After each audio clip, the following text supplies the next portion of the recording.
ಹೊಂದಾಣಿಕೆ ರಾಜಕಾರಣ ಮಾಡಲಿಲ್ಲ. ಈ ಮೆದು ಹಿಂದುತ್ವ, ಮೆದುವಡೆ ಹಿಂದುತ್ವ, ಮೊಸರೊಡೆ ಹಿಂದುತ್ವವನ್ನು ಮಾಡಿಲ್ಲ ಅವರು. ರಾವು ಕಾಲದಲ್ಲಿ ಚುನಾವಣೆಯಲ್ಲಿ ನಾಮಪತ್ರ ಸಲ್ಲಿಸ್ತಾ ಇರೋ ತಾಕತ್ತು ಯಾರ ಕಾಂಗ್ರೆಸ್ ನಾಯಕನಿಗಿದೆ ಕೇಳಿ. ಇದ್ರೆ ನಿಮಗೆ ಸಂವಿಧಾನದ ಬಗ್ಗೆ, ಅಂಬೇಡ್ಕರ್ ಬಗ್ಗೆ ಮಾತಾಡುವ ನೈತಿಕತೆ ಇರುತ್ತೆ. ನೀವು ಶಾಲ್ ಹಾಕೊಂಡು ಕೊನೆ ಕುಂಕುಮ ಹಾಕೊಂಡು ಮೆದು ಹಿಂದುತ್ವ, ಮೆದುವಡೆ ಹಿಂದುತ್ವ ಅಂತ ಹೇಳಿದರೆ ಕಾಂಗ್ರೆಸ್ ರಾಜ್ಯದಲ್ಲಿ ಬರುತ್ತೆ ಇಲ್ಲೋ ಗೊತ್ತಿಲ್ಲ, ಈ ದಕ್ಷಿಣ ಕನ್ನಡ ಉಡುಪಿಯಲ್ಲಿ ಖಂಡಿತ ಬರುತ್ತೆ.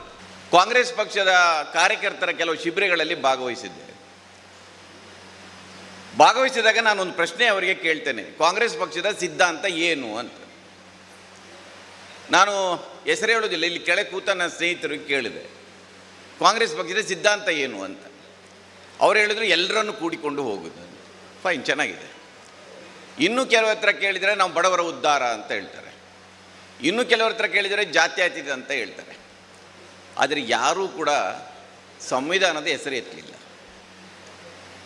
ನಾನು ಭಾಳ ಸಂದರ್ಭದಲ್ಲಿ ಕಾರ್ಯಕರ್ತರ ಶಿಬಿರದಲ್ಲಿ ಹೇಳಿದ್ದೇನೆ, ನೀವು ನಿಜವಾಗಿ ನಿಮ್ಮ ಸಿದ್ಧಾಂತ, ಉದಾಹರಣೆಗೆ ನೀವು ಯಾರಾದರೂ ಬೀದಿಯಲ್ಲಿ ಹೋಗುವ BJPಯ ಕಾರ್ಯಕರ್ತರನ್ನು ಕೇಳಿ ನಿಮ್ಮ ಸಿದ್ಧಾಂತ ಏನಂತ ಕೇಳಿದರೆ ಅವನು ಎದೆ ತಟ್ಟಿ ಹೇಳ್ತಾನೆ ಹಿಂದುತ್ವ ಅಂತ.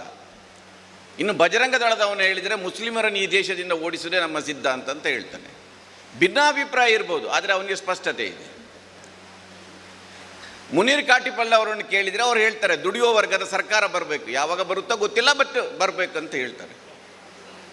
ಕಾಂಗ್ರೆಸ್ ಕೇಳಿದರೆ ಒಬ್ಬ ಹೇಳ್ತಾನೆ ಜಾತ್ಯತೀತ ಅಂತ ಹೇಳ್ತಾನೆ, ಒಬ್ಬರು ಹೇಳ್ತಾನೆ ಬಡವರ ಉದ್ಧಾರ ಅಂತ ಹೇಳ್ತಾನೆ, ಎಲ್ಲರನ್ನು ಒಟ್ಟುಕೊಂಡು ಹೇಳ್ತಾನೆ. ಸ್ವಾಮಿ, ಸಂವಿಧಾನ ಈ ದೇಶದಲ್ಲಿ ಅನುಷ್ಠಾನಕ್ಕೆ ಬಂದಿದ್ದರೆ ಅದಕ್ಕೆ ಕಾಂಗ್ರೆಸ್ ಕಾರಣ. ನೀವೆಲ್ಲರೂ ಎದೆ ತಟ್ಟಿ ಏನು ಹೇಳಬೇಕಂದ್ರೆ ಸಂವಿಧಾನವೇ ಕಾಂಗ್ರೆಸ್ ಪಕ್ಷದ ಸಿದ್ಧಾಂತ ಅಂತ ಹೇಳ್ಬೋದು. ಅದಕ್ಕೆ ಚಪ್ಪಾಳೆ ತಟ್ಟಲಿಕ್ಕೆ ಕೂಡ ಭಾಳ ಮುಜುಗರ ಪಡ್ತಾರೆ. ಕಾಂಗ್ರೆಸ್ ಪಕ್ಷ ಸಿದ್ಧಾಂತ ಸಂವಿಧಾನ. ನೀವು ಅದರಲ್ಲಿ ಜಾತ್ಯತೀತನೂ ಇದೆ, ಅದರಲ್ಲಿ ಸಮಾಜವಾದನೂ ಇದೆ, ಅದರಲ್ಲಿ ಸೋದರತ್ವನೂ ಇದೆ, ಭಾತೃತ್ವ ಎಲ್ಲವೂ ಇದೆ. ಅದರಲ್ಲಿ ಆ ಒಂದು ಲೈನ್ ಹೇಳಿದರೆ ನಿಮ್ಮ ಸಿದ್ಧಾಂತ ಮುಗೀತು. ಅದರಿಂದ ದಯವಿಟ್ಟು ಯಾರಾದರೂ ನಿಮ್ಮ ಸಿದ್ಧಾಂತ ಕೇಳಿದರೆ ಹೇಳಿ ಮತ್ತು ಅದನ್ನು ಅನುಷ್ಠಾನಕ್ಕೆ ತರುವ ಪ್ರಯತ್ನ ಮಾಡಿ. 75 ವರ್ಷಗಳ ನಂತರನೂ ನಮ್ಮ ಹೋರಾಟ ಏನಂದರೆ ಸಂವಿಧಾನವನ್ನು ಉಳಿಸಿ ಅಂತ. ಇವತ್ತು ದುರಂತ ನೋಡಿ, 75 ವರ್ಷಗಳ ನಂತರ ನಮ್ಮ ಹೋರಾಟ ಏನಂದರೆ ಸಂವಿಧಾನವನ್ನು ಉಳಿಸಿ ಅಂತ. ಸಂವಿಧಾನವನ್ನು ಹೇಗೆ ವಿಸ್ತರಿಸುವುದು? 1,45,000 ಶಬ್ದಗಳ, 300ಕ್ಕಿಂತ ಹೆಚ್ಚು ಪರಿಚ್ಛೇದಗಳ, 106 ತಿದ್ದುಪಡಿಗಳ ಒಂದು ಸಂವಿಧಾನವನ್ನು ಇನ್ನೂ ಎಷ್ಟು ಜನಪ್ರಿಯಗೊಳಿಸಬೇಕು, ಜನಪರಗೊಳಿಸಬೇಕೆನ್ನೋದು ಯೋಚನೆ ಮಾಡುವ ಕಾಲಘಟ್ಟದಲ್ಲಿ ನಾವು ಸಂವಿಧಾನವನ್ನು ಉಳಿಸಿ ನಾವು ಇವತ್ತು ಕಾಂಗ್ರೆಸ್ ಪಕ್ಷ ಒಂದು ಚಳವಳಿಯನ್ನು ಶುರು ಮಾಡಿದೆ. ಅವನು ಹೇಳ್ತಾನೆ ನನ್ನ ಸಿದ್ಧಾಂತ ಇದು ಅಂತ. ಇನ್ನು ದೊಡ್ಡ ನಾಯಕರನ್ನು ಕೇಳಿದರೆ ಕಲ್ಚರಲ್ ನ್ಯಾಷನಲಿಸಮ್ ಅಂತ ಹೇಳ್ತಾರೆ, ಅವರು ಹಿಂದುತ್ವ ಅಂತ ಹೇಳುದಿಲ್ಲ. ಆದರೆ ನೀವು ಅದನ್ನು ಎದುರಿಸಬೇಕಾದ್ರೆ ನಿಮ್ಮ ಸಿದ್ಧಾಂತ ನಿಮ್ಮ ಕೈಯಲ್ಲಿರೋದು ಸಂವಿಧಾನದ ಅಸ್ತ್ರ, ಅದನ್ನು ಬಳಸ್ಕೊಳ್ಬೇಕು. ಅದನ್ನು ಕೊಟ್ಟವರು ಯಾರು? ಅದನ್ನು ಬರೆದವರು ಅಂಬೇಡ್ಕರ್, ಬರೆಸಿದವರು ಪಂಡಿತ್ ಜವಾಹರ್ಲಾಲ್ ನೆಹರು. ಇವತ್ತು ನೆಹರು ಮತ್ತು ಅಂಬೇಡ್ಕರನ್ನು ಪರಸ್ಪರ ಶತ್ರುಗಳ ಥರ ಎದುರು ನಿಲ್ಲಿಸಿದ್ದಾರೆ. ಭಿನ್ನಾಭಿಪ್ರಾಯ ಇತ್ತು, ಅಂಬೇಡ್ಕರ್ ಅವರಿಗೂ ಗಾಂಧೀಜಿಗೂ ಭಿನ್ನಾಭಿಪ್ರಾಯ ಇತ್ತು, ಅಂಬೇಡ್ಕರ್ಗೆ ನೆಹರು ಭಿನ್ನಾಭಿಪ್ರಾಯ ಇತ್ತು. ನಿಮ್ಮ ಜಿಲ್ಲಾ ಕಾಂಗ್ರೆಸ್ನಲ್ಲಿ ಎಷ್ಟು ಭಿನ್ನಾಭಿಪ್ರಾಯಗಳಿದೆ ಕೇಳಿ. ಈ ಕಾರ್ಯಕ್ರಮ ನಾನು ಇಷ್ಟೇ ಜನ ಅಂತ ತಿಳ್ಕೊಂಡ್ರೆ ಅವರು ಬರೋದಿಲ್ಲ, ನಾನು ಅದರ ಬಗ್ಗೆ ಹೆಚ್ಚು ಮಾತಾಡಲಿಕ್ಕೆ ಹೋಗುವುದಿಲ್ಲ. ನಿಮ್ಮ ನಡುವೆ 108 ಭಿನ್ನಾಭಿಪ್ರಾಯ ಇರ್ಬೋದು, ಆದರೆ ಗಾಂಧೀಜಿ ಅಂಬೇಡ್ಕರ್ ನೆಹರು ಬಗ್ಗೆ ಯಾಕೆ ಭಿನ್ನಾಭಿಪ್ರಾಯ ಇರಬೇಕು? ನಾನು BJPಯವರು ಗಾಂಧೀಜಿ ಅಂಬೇಡ್ಕರ್ ನೆಹರು ವಿಚಾರ ಸಂಕಿರಣ ಮಾಡಿದರೆ ನೋಡುವ, ದತ್ತೋಪಂತ್ ತೆಂಗಡಿ ಒಬ್ಬರು ಅಂಬೇಡ್ಕರ್ ಬಗ್ಗೆ ಬರೆದು ನಾನು ತರಿಸ್ಕೊಂಡು ಓದಿದೆ, ಎಷ್ಟು ಸುಳ್ಳು ಬರೆದಿರ್ಬೋದು ಅದನ್ನು. ಅದರಿಂದ ನೆಹರು ಅವರು ಅಂಬೇಡ್ಕರ್ ಅವರನ್ನು ಕರೆತಂದು ಸೋತಿದ್ರು ಅವರು ಚುನಾವಣೆಯಲ್ಲಿ. ಅವರನ್ನು ತಂದು ಕಾನೂನು ಸಚಿವರನ್ನಾಗಿ ಮಾಡಿ ಅವರಿಗೆ ಪೂರ್ಣವಾದ ಸ್ವಾತಂತ್ರ್ಯವನ್ನು ಕೊಟ್ಟು ಸಂವಿಧಾನವನ್ನು ಬರೆಸಿದರು. ಇವತ್ತು ಇಡೀ ದೇಶದಲ್ಲಿ ಯಾವುದಾದ್ರೂ ಒಂದು ಸಮಸ್ಯೆ ಇದ್ದರೆ ಸರ್ವ ಪಕ್ಷಗಳು ಒಟ್ಟು ಕೂಡಲಿಕ್ಕೆ ಸಾಧ್ಯ ಆಗ್ತಾ ಇಲ್ಲ. ಕಳೆದ 10 ವರ್ಷಗಳಲ್ಲಿ ಒಂದು ಸರ್ವಪಕ್ಷಗಳ ಸಭೆ ನಡೆದಿಲ್ಲ, ಸರ್ವಪಕ್ಷಗಳ ನಿಯೋಗ ಹೋಗಿಲ್ಲ. ಅಷ್ಟೊಂದು ಭಿನ್ನಾಭಿಪ್ರಾಯ, ದ್ವೇಷದ ರಾಜಕಾರಣ ಇದೆ ಇವತ್ತು. ಆ ಕಾಲದಲ್ಲಿ ಒಬ್ಬ ಸೋತ ನಾಯಕನನ್ನು ಕರೆತಂದು ಕಾನೂನು ಸಚಿವರನ್ನಾಗಿ ಮಾಡಿ ಅದನ್ನು ಸಂವಿಧಾನವನ್ನು ಬರೆಸಿದರು. ಇದನ್ನು ಯಾರು ಕ್ಲೇಮ್ ಮಾಡಬೇಕು? ಕಾಂಗ್ರೆಸ್ ಪಕ್ಷ ಮಾಡಬೇಕು. ಅವರು ಹೇಳ್ತಾ ಇರ್ತಾರೆ ಅಂಬೇಡ್ಕರ್ ಅವರನ್ನು ಸೋಲಿಸಿದರು ಕಾಂಗ್ರೆಸ್ ಅಂತ. 1951ರಲ್ಲಿ ನಡೆದ ಚುನಾವಣೆಯಲ್ಲಿ ಕಾಂಗ್ರೆಸ್ ಅಂಬೇಡ್ಕರ್ ವಿರುದ್ಧ ಕ್ಯಾಂಡಿಡೇಟ್ ಆಗಿದ್ದು ನಿಜ. ಯಾರು ಕಂಟೆಸ್ಟ್ ಮಾಡಿದ್ದು? ನಾರಾಯಣರಾವ್ ಸದೋಬ ಎನ್ನುವ ಅಂಬೇಡ್ಕರ್ ಅವರ ಆಪ್ತ ಸಹಾಯಕನೇ ತಿರುಗಿ ಬಿದ್ದು ಕಂಟೆಸ್ಟ್ ಮಾಡ್ತಾರೆ ಕಾಂಗ್ರೆಸ್ನ ಅಭ್ಯರ್ಥಿಯಾಗಿ. ಆದರೆ ಮರೆಮಾಚುದು ಏನಂದರೆ, ಆ ಚುನಾವಣೆಯಲ್ಲಿ ಹಿಂದೂ ಮಹಾಸಭಾದ ಅಭ್ಯರ್ಥಿನೂ ಕಂಟೆಸ್ಟ್ ಮಾಡಿದರು, ಕಮ್ಯುನಿಸ್ಟ್ ಪಾರ್ಟಿಯವರು ಕಂಟೆಸ್ಟ್ ಮಾಡಿದರು, ಸೋಷಲಿಸ್ಟ್ ಪಾರ್ಟಿಯವರು ಅಶೋಕ್ ಮೆಹ್ತಾ ಸೋಷಲಿಸ್ಟ್ ಪಾರ್ಟಿ ಮಾತ್ರ ಅಂಬೇಡ್ಕರ್ ಅವರಿಗೆ ಸಪೋರ್ಟ್ ಮಾಡಿದರು. ಅದೊಂದು ಚುನಾವಣೆ. ಇವತ್ತು BJPಯವರು ಹೇಳ್ತಾರೆ ಅಂಬೇಡ್ಕರ್ ಅವರನ್ನು ಕಾಂಗ್ರೆಸ್ ಸೋಲಿಸ್ತಂತ. ಹಿಂದೂ ಮಹಾಸಭಾದವರು ಯಾಕೆ ಸೋಲಿಸಿದಂತ ಹೇಳ್ತಾ ಇಲ್ಲ ಅಂತ ನೀವು ಕೇಳಬೇಕು. ಇವತ್ತು ಇಂಥ 108 ಸುಳ್ಳುಗಳು ಅನ್ನು ಹೇಳ್ತಾ ಹೋಗಿದ್ದಾರೆ. ನಾವು ಅಂಬೇಡ್ಕರ್ ಅವರು ನಮಗೆ ಭಾಳ ಅಪರಿಚಿತರು. ಕರ್ನಾಟಕದಲ್ಲಿ, ದಕ್ಷಿಣ ಕನ್ನಡದಲ್ಲಿ ಇನ್ನೂ ಅಪರಿಚಿತರು ಕಾಣಬೇಕು. ನಾನು ನನ್ನ ಊರಿನ ಮನೆಯ ಓದುವ ಕೋಣೆಯಲ್ಲಿ ಒಂದು ಅಂಬೇಡ್ಕರ್ ಫೋಟೋ ಇದೆ ನಂದು. ನನ್ನ ಸಂಬಂಧಿಕರೊಬ್ಬರು ವಿದೇಶದಿಂದ ಬಂದವರು ಕೇಳಿದರು, ಹೂ ಇಸ್ ದ್ಯಾಟ್ ಅಂತ ಕೇಳಿದರು. ಇಸ್ ಇಟ್ ಯುವರ್ ಫಾದರ್ ಅಂತ ಕೇಳಿದವು. ಎಸ್ ಅಂತ ಹೇಳಿದೆ. ಥ್ರಿಲ್ ಆಗ್ಬಿಡ್ತು. Is not my biological father, is ideological father ಅಂತ ಹೇಳಿದೆ. Is my ideological father. ನನ್ನ ತಂದೆಯವರು, ಜೈವಿಕವಾದ ತಂದೆ ಇರಲಿಕ್ಕಿಲ್ಲ, ಸೈದ್ಧಾಂತಿಕವಾದ ತಂದೆಯವರು. ಆ ತಂದೆಯ ಆಶೀರ್ವಾದ ಬಲದಿಂದ ಇವತ್ತು ಇಲ್ಲಿ ನಿಂತು ಮಾತಾಡ್ತಾ ಇದ್ದೇನೆ. ಮತ್ತು ಇಲ್ಲಿ ಎಲ್ಲರೂ ಇದ್ದೀರಿ, ಈ ಸಂವಿಧಾನ ಇದೆ, ಪ್ರಜಾಪ್ರಭುತ್ವ ಇದೆ. ಅಂಬೇಡ್ಕರ್ ಅವರನ್ನು ಯಾರಾದರೂ ದೂಷಿಸಿದರೆ, ನನ್ನ ತಂದೆ, ನಮ್ಮ ತಂದೆಯನ್ನು ದೂಷಿಸಿದಷ್ಟು ಕಿಚ್ಚು ನಮ್ಮಲ್ಲಿ ಮೂಡಬೇಕು. ಮೂಡ್ತಾ ನಮ್ಮಲ್ಲಿ ಎಲ್ರಿಗೂ. ಅದು ದಲಿತರ ಅಂಬೇಡ್ಕರ್ ಅಂತ ಹೇಳ್ತಾರೆ. ದಲಿತ ಸಂಘ ಸಮಿತಿ ಮಾಡಬೇಕು ಅದನ್ನು ಅಂತ. ನಾರಾಯಣ ಗುರುಗಳನ್ನು ದೂಷಿಸಿದರೆ ನಮ್ಮ ರಕ್ತ ಕಾವಿರುವುದಿಲ್ಲ, ಇನ್ನು ಅಂಬೇಡ್ಕರ್ ಅನ್ನು ದೂರಿದರೆ ಏನು ಕಾವಿರುತ್ತೆ? ಬಾಬಾ ಸಾಹೇಬ್ ಅಂಬೇಡ್ಕರ್ ಅವರ ಬಗ್ಗೆ, ಅವರೊಬ್ಬ ದೊಡ್ಡ ಕ್ರಾಂತಿಕಾರಿ, ಅವರು ಹಿಂದೂ ವಿರೋಧಿ, ಏನೆಲ್ಲ ಒಂಥರ ಅಪಪ್ರಚಾರ ನಡೆಯುತ್ತೆ. ಭಾಳ ಮಂದಿಗೆ ಗೊತ್ತಿಲ್ಲ, ಬಾಬಾ ಸಾಹೇಬ್ ಅಂಬೇಡ್ಕರ್ ಅವರು ಹಿಂದೂ ಧರ್ಮದ ಸುಧಾರಕರು. Is a Hindu reformist. 1927 ಮಾರ್ಚಲ್ಲಿ ಅವರು ಚೌಡಾರ್ ಕೆರೆಯ ನೀರನ್ನು ಮುಟ್ಟುತ್ತಾರೆ. ಅಸ್ಪೃಶ್ಯತೆ ವಿರೋಧಿ ಆಂದೋಲನ ಸ್ಟಾರ್ಟ್ ಆಗುತ್ತೆ ಅಲ್ಲಿಂದ. 1950 ಹಿಂದೂ ಕೋಡ್ ಬಿಲ್ಲನ್ನು ತರ್ತಾರೆ. 1927ರಿಂದ 1950ರವರೆಗೆ ಬಾಬಾ ಸಾಹೇಬ್ ಅಂಬೇಡ್ಕರ್ ಸತತವಾಗಿ ಪ್ರಯತ್ನ ಮಾಡಿದ್ದು ಈ ಹಿಂದೂ ಧರ್ಮವನ್ನು ಸುಧಾರಿಸಬೇಕಂತ. ಆಗಲಿಲ್ಲ ಅವರು. ಅದರ ನಂತರ ನಾನು ಇದರಲ್ಲಿ ಹುಟ್ಟಿದ್ದೇನೆ, ಸಾಯುವುದಿಲ್ಲ ಅಂತ ಬೌದ್ಧ ಧರ್ಮಕ್ಕೆ ಹೋಗ್ತಾರೆ.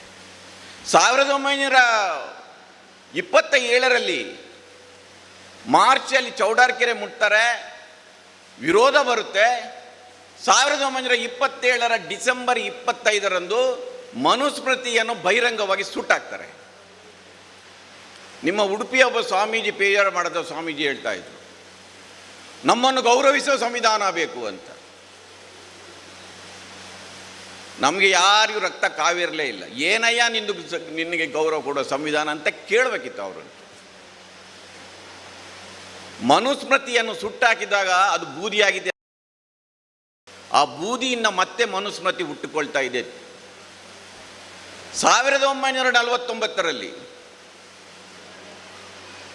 ನವೆಂಬರ್ 26ರಂದು ಸಂವಿಧಾನವನ್ನು ಅರ್ಪಿಸಿದ ದಿನ RSSನ ಆರ್ಗನೈಸ್ ಪತ್ರಿಕೆ ಬರೀತೆ ಸಂಪಾದಕೀಯದಲ್ಲಿ, ಇದು ಅತ್ಯಂತ ಹೀನಾಯವಾದದ್ದು, ಇದರಲ್ಲಿ ಭಾರತೀಯತೆ ಇಲ್ಲ, ಮನುಸ್ಮೃತಿಯೇ ಶ್ರೇಷ್ಠವಾದದ್ದು, ಇದನ್ನು ವಿರೋಧಿಸಬೇಕಂತ ಕರೆ ಕೊಡುತ್ತೆ. ಗೋಲ್ವಾಲ್ಕರ್ ವಿರೋಧಿಸ್ತಾರೆ, ಸಾವರ್ಕರ್ ವಿರೋಧಿಸ್ತಾರೆ, ಎಲ್ಲ RSS ನಾಯಕರು ಆಗ ವಿರೋಧಿಸಿದರು. ನಾವು ಕೇಳಬೇಕಲ್ವಾ, ನೀವು ಸಂವಿಧಾನವನ್ನು ಇವತ್ತು ಸಂವಿಧಾನ ಸನ್ಮಾನ ಅಂತ ಏನೋ ಕಾರ್ಯಕ್ರಮಗಳನ್ನು ಮಾಡ್ತಾ ಇದ್ದೀರಲ್ಲ, ನೀವು RSS ಪತ್ರಿಕೆ ಅದನ್ನು ವಿರೋಧಿಸಿ ಬರೆದ ಸಂಪಾದಕೀಯವನ್ನು ನೀವು ಇವತ್ತು ತಿರಸ್ಕರಿಸ್ತೀರಾ, ಪುರಸ್ಕರಿಸ್ತೀರಾ? ಸಾವರ್ಕರ್ ಮತ್ತು ಮುಂಜೆ ಅಂತ RSSನ ಮೂಲ ಪುರುಷ ಇನ್ನೊಬ್ಬ BS ಮುಂಜೆ ಇದ್ದ. ಅವನು ಇಟಲಿಯ ಮುಸೋಲಿನಿ ಜೊತೆ ಸಂಪರ್ಕ ಇತ್ತು ಅವರಿಗೆ. ಸಾವರ್ಕರ್ ಗೋಲ್ವಾಲ್ಕರ್ ಅವರಿಗೆ ಜರ್ಮನಿಯ ಹಿಟ್ಲರ್ ಜೊತೆ ಸಂಪರ್ಕ ಇತ್ತು. ಜನಾಂಗೀಯ ಪರಿಶುದ್ಧತೆಯನ್ನು ಕಾಪಾಡಬೇಕು. ಜನಾಂಗೀಯ ಪರಿಶುದ್ಧತೆ ಅಂದರೆ ಏನು? ಬ್ರಾಹ್ಮಣ ಧರ್ಮ. ನೇರವಾಗಿ ಹೇಳಬೇಕಾದ್ರೆ ಅದನ್ನೆಲ್ಲವನ್ನು ಬರೆದವರು ಅವರ ಕಚೇರಿಗಳಲ್ಲಿ ಅವರ ಫೋಟೋ ಇಟ್ಟಿದ್ದಾರೆ. ನೀವು ಆ ಫೋಟೋಗಳನ್ನು ಇಡಬೇಕು, ಇಲ್ಲದಿದ್ದರೆ ಆ ಜಾಗದಲ್ಲಿ ಸಂವಿಧಾನ ಇರಬೇಕು. ಎರಡು ಒಂದು ಕಡೆ ಇರಲಿಕ್ಕೆ ಹೇಗೆ ಸಾಧ್ಯ ಇದೆ? ನಿಮಗೆ ಆ ದಮ್ಮು ತಾಕತ್ತು, ಸಾವರ್ಕರ್ ಸಂವಿಧಾನವನ್ನು ವಿರೋಧಿಸಿದ್ದು, ಆರ್ಗನೈಸರ್ ಪತ್ರಿಕೆಯಲ್ಲಿ RSS ವಿರೋಧಿಸಿದ್ದು, ಅದನ್ನು ನೀವು ಒಪ್ಕೊಳ್ತೀರಾ ಈಗ? ಇಲ್ಲರೂ ಒಪ್ಕೊಳ್ಳೋದಿಲ್ಲವಂತ ನಾವು ಅವ್ರನ್ನ ಪ್ರಶ್ನೆ ಕೇಳಬೇಕಾಗಿತ್ತು. ಕೇಳಬೇಕು ಅವರನ್ನು ಪ್ರಶ್ನೆ. 10 ವರ್ಷಗಳಲ್ಲಿ ಮಾನವ ಬಂಧುತ್ವ ವೇದಿಕೆ ಇದೆ. ಯಾಕಿದೆ?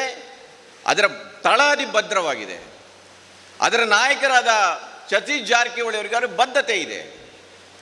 ಅವರು ಹೊಂದಾಣಿಕೆ ರಾಜಕಾರಣ ಮಾಡಲಿಲ್ಲ. ಈ ಮೆದು ಹಿಂದುತ್ವ, ಮೆದುವಡೆ ಹಿಂದುತ್ವ, ಮೊಸರೊಡೆ ಹಿಂದುತ್ವವನ್ನು ಮಾಡಿಲ್ಲ ಅವರು.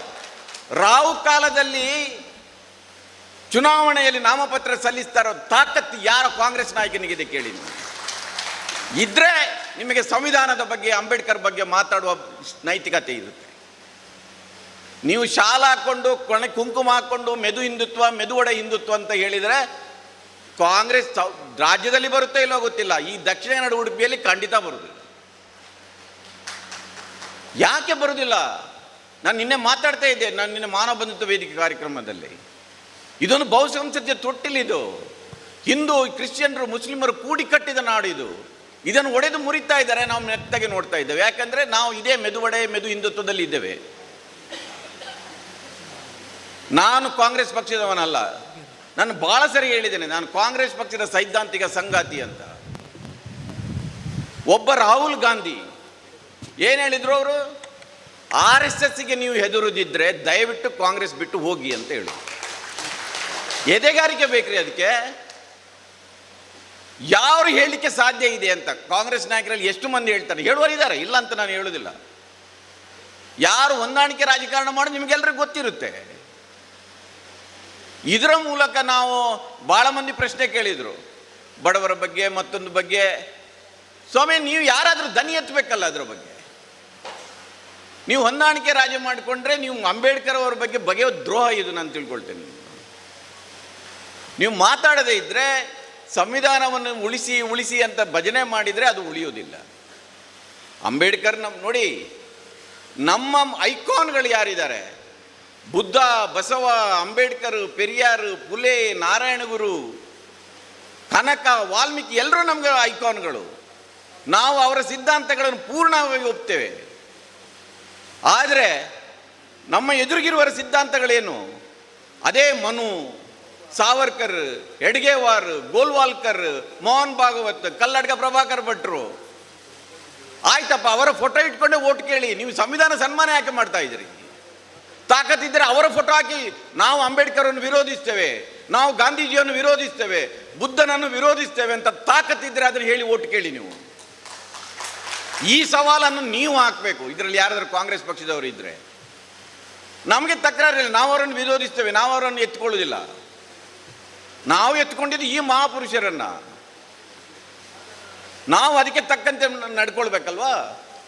ಇದೊಂದು ಸೈದ್ಧಾಂತಿಕ ಸಂಘರ್ಷ. ಇದು ಗಾಂಧಿ ಮತ್ತು ಗೋಡ್ಸೆ ನಡುವಿನ ಸಂಘರ್ಷ, ಗಾಂಧಿ ಮತ್ತು ಸಾವರ್ಕರ್ ನಡುವಿನ ಸಂಘರ್ಷ, ನೆಹರು ಮತ್ತು ಗೋಲ್ವಾಲ್ಕರ್ ನಡುವಿನ ಸಂಘರ್ಷ, ಇದು ರಾಹುಲ್ ಗಾಂಧಿ ಮತ್ತು ಮೋಹನ್ ಭಾಗವತ್ ನಡುವಿನ ಸಂಘರ್ಷ. ಇದು ಯಾರ ಕಡೆ ನಿಲ್ಬೇಕಂತ ನಾವು ತೀರ್ಮಾನ ಮಾಡಬೇಕಾಗುತ್ತೆ. ಹೊಂದಾಣಿಕೆ ರಾಜ್ಯ ಮಾಡಿಕೊಂಡಿದ್ರೆ, ನಾನು ಮತ್ತೆ ಸತೀಶ್ ಜಾರಕಿಹೊಳಿ ಹೇಳ್ತೇನೆ. ಸತೀಶ್ ಜಾರಕಿಹೊಳಿ ಅವರು ಭಾಳ ಕ್ರಾಂತಿಕಾರಿ ಮಾತಾಡಿದರು. 2018ರಲ್ಲಿ ಭಾಳ ಎಳೆಯಲ್ಲಿ ಗೆದ್ದು ಬಿಟ್ಟರು. ಇಡೀ RSS, BJP, VHP, ಆ ಯಂಗ್ ಪುಂಗ್ಲಿ ಕಿಂಗ್ಲಿ ಎಲ್ಲ ಹೋಗಿ ಅವರ ಕ್ಷೇತ್ರದಲ್ಲಿ ಠಿಕಾಣಿ ಹೂಡಿ ಇವರನ್ನು ಸೋಲಿಸಬೇಕಂತ ಪ್ರಯತ್ನ ಪಟ್ಟರು. ಇವರು ನನ್ನ ಜನ ಗೆಲ್ಲಿಸ್ತಾರೆ ಅಂತ ಸ್ವಲ್ಪ ಆರಾಮಾಗಿದ್ದರು. ಭಾಳ ಒಂದು ಅಪಾಯ ಆಗ್ತಾಯಿತ್ತು. ಆದರೆ ಮೊನ್ನೆ ಚುನಾವಣೆಯಲ್ಲಿ ಅತ್ಯಧಿಕ ಬಹುಮತದಿಂದ ಗೆದ್ದರು. ಅವ್ರಿಗೆ ಗೊತ್ತಿರಿ ಹೇಗೆ ಕೌಂಟರ್ ಕೊಡಬೇಕಂತ. ಹೊಂದಾಣಿಕೆ ಮಾಡಲಿಲ್ಲ. ಈ ರೀತಿಯ ನೇರವಾದ, ದಿಟ್ಟವಾದ ರಾಜಕಾರಣ ಮಾಡಿದರೆ ಒಂದಷ್ಟು ರಿಸ್ಕ್ಗಳಿದೆ. ಅಧಿಕಾರ ಕಳ್ಕೊಳ್ಬೋದು, ಆದರೆ ಸಿದ್ಧಾಂತವನ್ನು ಬಿಡಬಾರದು. ಅದು ಶಾಶ್ವತವಾಗಿ ಇರಬೇಕು. ಅದರಿಂದ ಗಾಂಧೀಜಿ ನೋಡಿ, ನೆಹರುಗೆ ಮತ್ತು ಗಾಂಧೀಜಿಯವರ ನಡುವೆನೂ ಭಿನ್ನಾಭಿಪ್ರಾಯ ಇತ್ತು. ಗಾಂಧೀಜಿಯ ಗ್ರಾಮ ರಾಜ್ಯವನ್ನು ನೆಹರು ಒಪ್ತಾ ಇರಲಿಲ್ಲ. ತಿಳ್ಕೊಳ್ಳಿ ನೀವು. ಆ ಗ್ರಾಮ ರಾಜ್ಯ ಅಂತ ಹೇಳ್ತಾರಲ್ಲ, ಅದರಲ್ಲಿ ಭೂಮಾಲೀಕರ ಫ್ಯೂಡಲ್ ಸಿಸ್ಟಮ್ ಇದೆ ಅಂತ ಹೇಳ್ತಾ ಇದ್ರು ಅವರು. Nehru is very practical. ನಿಮ್ಮ ಈ ಭಾಳ ರಮ್ಯವಾದ ಕಲ್ಪನೆ ಇದೆಯಲ್ಲ, ನೀವು ಹಳ್ಳಿಗಳಿಗೆ ಹೋಗಿ ಹಳ್ಳಿಗಳು ಎಷ್ಟು ಕೆಟ್ಟು ಹೋಗಿದೆ ಅಂತ, ಅದನ್ನು ನೆಹರು ಆ ಕಾಲದಲ್ಲಿ ಹೇಳಿದರು. ಬರೀ ಸತ್ಯಾಗ್ರಹದ ಮೂಲಕನೇ ಆಗುವುದಿಲ್ಲ ಅಂತ ಹೇಳಿದ್ರು. ಭಿನ್ನಾಭಿಪ್ರಾಯ ಇತ್ತು, ಯಾಕೆ ಇರುವುದಿಲ್ಲ?